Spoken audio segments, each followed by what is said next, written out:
बिस्मिल्लाहिर्रहमानिर्रहीम।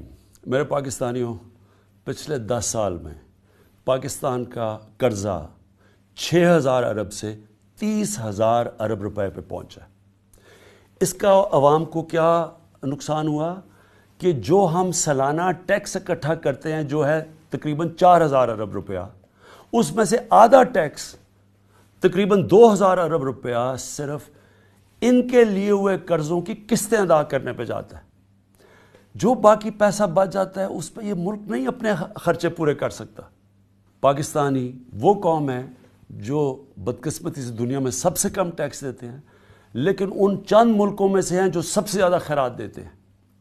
और ये वो कौम है जिसमें सलाहियत है, और अगर जज्बा आ गया तो कम अज़ कम हम 10,000 अरब रुपया इकट्ठा कर सकते हैं हर साल। इसलिए मैं आप सबसे आज अपील कर रहा हूँ कि हम ये जो असासा डिक्लेयर करने की स्कीम लेके आए हैं, इसमें आप सब शिरकत करें, क्योंकि अगर हम टैक्स नहीं देंगे हम अपने मुल्क को ऊपर नहीं उठा सकते। हमें अपने आप को तब्दील करना पड़ेगा अगर हम एक अजीम कौम बनना चाहते हैं। अल्लाह कुरान में कहता है, मैं कभी किसी कौम की हालत नहीं बदलता जब तक वो कौम खुद अपनी हालत बदलने की कोशिश ना करे। 30 जून तक आपके पास वक्त है कि अपने असासे, अपने बेनामी असासे, बेनामी बैंक अकाउंट्स, बाहर पैसा पड़ा हुआ है, इनको डिक्लेयर करें।